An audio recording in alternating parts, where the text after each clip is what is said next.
Selamat pagi, Bapak Ibu, Saudara-saudari, sahabat GPIB yang diberkati oleh Tuhan Yesus Kristus. Kita bertemu dalam program Morning Call GPIB bersama dengan saya, Pendeta Celestiani Peters Karaen, Pendeta Jemaat di GPIB Jemaat Eklesia Aerupas, Kabupaten Ketapang, Kalimantan Barat, yang melayani secara khusus di bakal Jemaat Bukit Zaitun Air Durian dan ketiga Pospelkes lainnya.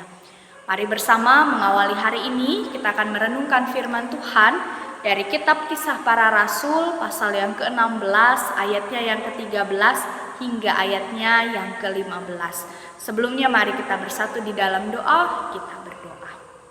Tuhan Yesus, kami bersyukur untuk hari baru yang Engkau anugerahkan bagi kami. Sebelum kami mengerjakan berbagai aktivitas kami, tanggung jawab kami di hari ini, biarlah kami merenungkan firman-Mu, sehingga kami boleh dituntun oleh kebenaran firman-Mu, mengerjakan segala yang baik yang berkenan bagi Tuhan.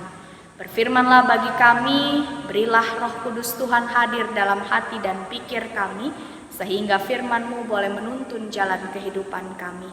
Di dalam nama Tuhan Yesus kami berdoa. Amin. Kisah Para Rasul pasal yang ke-16 ayatnya yang ke-13 hingga ayatnya yang ke-15 yang menyatakan demikian. Pada hari Sabat kami keluar pintu gerbang kota. Kami menyusur tepi sungai dan menemukan tempat sembahyang Yahudi yang sudah kami duga ada di situ. Setelah duduk, kami berbicara kepada perempuan-perempuan yang ada berkumpul di situ. Seorang dari perempuan-perempuan itu yang bernama Lydia turut mendengarkan. Ia seorang penjual kain ungu dari kota Tiatira yang beribadah kepada Allah. Tuhan membuka hatinya sehingga ia memperhatikan apa yang dikatakan oleh Paulus. Sesudah ia dibaptis bersama-sama dengan seisi rumahnya, ia mengajak kami katanya, "Jika kamu berpendapat bahwa aku sungguh-sungguh percaya kepada Tuhan, marilah menumpang di rumahku." Ia mendesak sampai kami menerimanya. Demikianlah pembacaan Alkitab. Bapak Ibu sahabat GPIB yang diberkati oleh Tuhan Yesus Kristus, jika kita hendak melakukan perjalanan dari satu kota menuju kota yang lainnya, biasanya apa yang kita persiapkan? Yang pertama, biasanya kita mempersiapkan moda transportasi. Kita mau naik pesawat, kapal, kereta, atau yang lainnya. Kemudian yang kedua, biasanya kita mempersiapkan tempat tinggal, di mana saya akan menginap, di mana saya akan bermalam. Lalu yang ketiga, biasanya kita juga mempersiapkan tujuan perjalanan, tempat-tempat mana yang akan kita tuju dan kita datangi. Hal itulah yang biasa kita lakukan ketika kita hendak melakukan sebuah perjalanan dari satu kota menuju kota yang lainnya.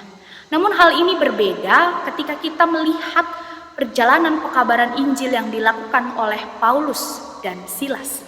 Mereka tidak mempersiapkan segala sesuatunya itu dengan matang, bukan karena tidak bisa merencanakannya, tetapi mereka lebih kepada berjalan menurut keyakinan mereka bahwa Allah mengizinkan mereka untuk memberitakan Injil di sana. Hal ini juga yang membawa Paulus dan Silas tiba di Makedonia. Kalau kita melihat di pasal 16 ayat yang ke-10 sebelumnya, di sana Paulus mendapatkan suatu penglihatan bahwa ada seorang Makedonia berdiri di situ. Dan kemudian ia meyakini bahwa Allah menginginkan Paulus dan Silas untuk memberitakan Injil di Makedonia. Dan Filipi adalah kota pertama yang disinggahi Paulus dari bagian Makedonia. Dan jika kita melihat dalam bacaan kita secara khusus di ayat 13 hingga ayatnya yang ke-15, setibanya di Filipi, Paulus dan Silas berjumpa dengan perempuan-perempuan dan salah satunya di sana adalah Lydia yang turut mendengarkan pekabaran Injil yang Paulus sampaikan. Lydia adalah seorang penjual kain ungu dari kota Tiatira, dan di ayat yang ke-14 kita mendapatkan informasi bahwa ia juga beribadah kepada Allah. Ketika ia mendengarkan Paulus dan pekabaran Injil yang dilakukan oleh Paulus, Tuhan membuka hati Lydia. Dan ketika Tuhan membuka hati Lydia, Lydia dengan sungguh memperhatikan apa yang dikatakan oleh Paulus. Bukan hanya sampai di situ saja, tetapi Lydia juga memberi dirinya dan seisi rumahnya untuk dibaptis. Artinya bahwa ketika Tuhan membuka hati Lydia, Lydia juga mau memberi dirinya, memberi hatinya untuk menjadi milik Allah sepenuhnya. Dan sesudah ia dibaptis, bahkan di ayatnya yang ke-15, untuk meyakinkan bahwa ia sungguh-sungguh percaya kepada Tuhan, ia mau memberikan tumpangan, rumah hunian bagi Paulus dan Silas. Ia mendesak sampai Paulus dan Silas menerimanya. Artinya bahwa ketika Lydia memberi hatinya, memberi dirinya menjadi milik Allah, ia menunjukkan kebaikan hatinya dengan menawarkan rumah hunian bagi Paulus. Bapak Ibu Saudara, sahabat GPIB yang dikasihi oleh Tuhan Yesus Kristus, bacaan kita di pagi hari ini sungguh menarik karena hal pertama, Paulus tiba di Filipi, bagian dari Makedonia, adalah semata-mata karena keyakinan hatinya yang dikuasai oleh Roh Allah, di mana ia meyakini bahwa Allah menginginkan ia memberitakan Injil di sana. Lalu kemudian yang kedua, bahwa Roh Allah jugalah yang menguasai hati Lydia, sehingga kemudian Lydia memberikan hunian bagi Paulus, memberikan tempat bagi Paulus dan Silas untuk bermalam. Hal ini mengingatkan kita semua, Bapak, Ibu, Saudara, dan saya, bahwa ketika kita memberi hati kita untuk dikuasai oleh Roh Allah, maka kita akan melihat berbagai rancangan yang terbaik yang sudah Allah persiapkan bagi kita. Ketika kita membuka hati kita untuk Allah, ketika kita memberi ruang hati kita untuk Allah bekerja di sana, maka Allah yang akan menuntun hati, pikiran, perkataan, dan perbuatan kita untuk bisa menjadi berkat bagi orang lain. Karena segala sesuatunya bermula dari hati. Oleh karena itu, melalui pembacaan firman Tuhan di pagi hari ini, kita bersama diingatkan bahwa ketika kita membuka hati kita untuk Allah, dan ketika juga Tuhan bekerja dalam hati dan pikiran kita, mari kita mengerjakan apa yang Allah kehendaki. Dan mari kita melihat berbagai hal terbaik yang sudah Allah rancangkan di dalam kehidupan kita, yang sudah Allah sediakan bagi Bapak, Ibu, Saudara, dan saya. Oleh karena itu, mari bersama kita menjalani hari ini dengan keyakinan bahwa Allah turut bekerja dalam hati dan pikiran kita dan menuntun setiap tutur, setiap laku hidup kita, sehingga kita boleh menjadi berkat bagi orang lain. Seperti Paulus dan Lydia, dengan keyakinan hatinya, Allah bekerja melalui kehidupan mereka, dan mereka boleh menjadi saksi untuk kemuliaan nama Tuhan. Maka mari memberi diri kita di hari ini, memberi hati kita untuk dikuasai oleh Roh Allah, sehingga kita pun boleh menjadi berkat bagi banyak orang di hari ini. Tuhan memberkati kita melalui firman-Nya. Amin. Bapak, Ibu, Saudara-saudari, mari bersama kita bersatu di dalam doa. Mari kita berdoa.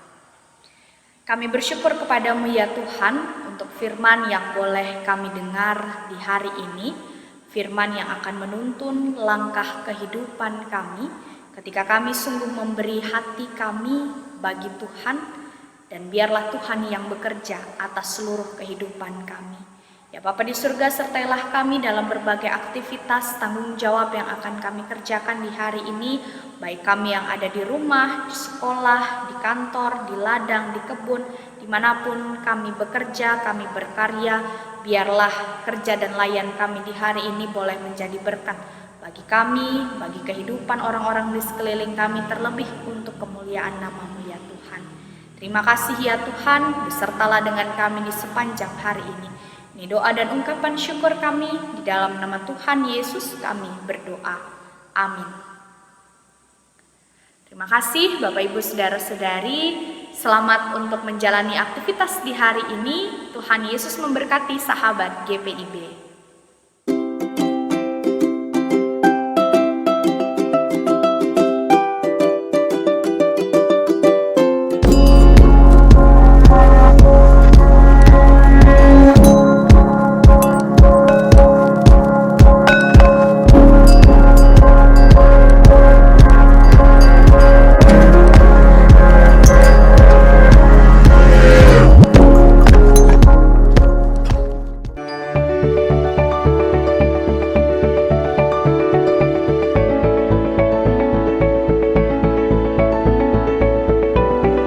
Dalam rangka hari ulang tahun Pelkat PKLU GPIB yang ke-12, Majelis Sinode GPIB mengajak Majelis Jemaat bekerjasama dengan para pengurus PKLU jemaat-jemaat setempat untuk dapat mempersiapkan warga PKLU setempat untuk turut serta memeriahkan dan mengingat rayakan hari ulang tahun PKLU dengan ibadah serta juga kegiatan lansia berprestasi.